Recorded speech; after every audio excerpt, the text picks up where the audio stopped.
Alright, so we are going to do wrist flexion and extension. So first I'm going to have Katrina have her arm at 90 degrees, elbow also. And so first we're going to do wrist flexion. So we're going to have the fulcrum aligned with the triquetrum, and we have the stationary arm aligned with the ulna. And so I'm going to have Katrina put her hand down as far as she can and flex. And she has got 90 for wrist flexion. So that's actually a little bit above, that's actually hyper flexed instead of regular. And then now I'm going to have Katrina extend, and she's got about 60 degrees for extension, wrist flexion extension. And that is normal. Alright, so next we're going to do ulnar deviation and radial deviation. So I'm going to put the fulcrum on the capitate bone. I'm going to have the stationary arm right here aligned, and then I'm going to have the moving arm aligned with the metacarpal. So first I'm going to have Katrina do radial deviation, and that is 40. Now I'm going to have her do ulna deviation, and that is also 40. So that's about average for her deviation. Okay, so now we're going to be doing shoulder extension. So what you want to do is line up your fulcrum with the greater tubercle of the humerus, with the stationary arm lined up with the midline along the thorax, and then you're going to have them go into shoulder extension and measure, and it's about 45 degrees of shoulder flexion, which falls within the normal range, and I think it's pretty normal. Okay, now we're going to be measuring the shoulder flexion. So what you're going to want to do is line up the fulcrum of the goniometer with the acromion process, and then have the client flex his shoulder up, and then when you take your measurement, you want to have the stationary arm lined up with the midline of the thorax, and the moving arm lined up with the lateral epicondyle, and this will be about 150 degrees of shoulder flexion.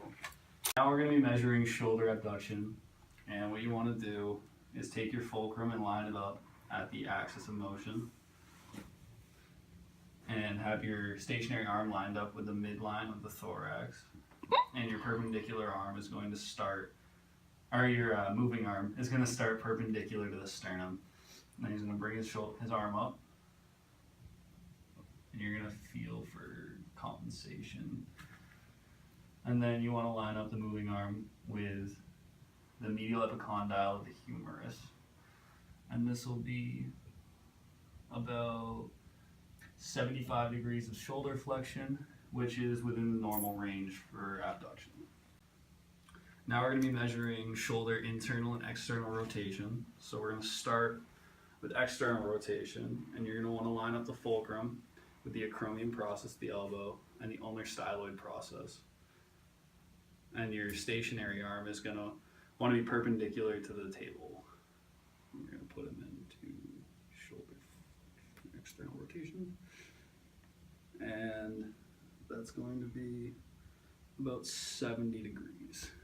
You can unlock, right? Now with internal rotation, you're going to want to line up the fulcrum and the moving arm with the same points, and then we're going to have him internally rotate without unlocking his shoulder. And that'll be about 25 degrees of internal rotation. Yay. Today we're going to be measuring elbow extension. We're going to put the goniometer on the lateral epicondyle, line it up with the acromion process, and then we're going to move the moving arm and line that up with the radial styloid.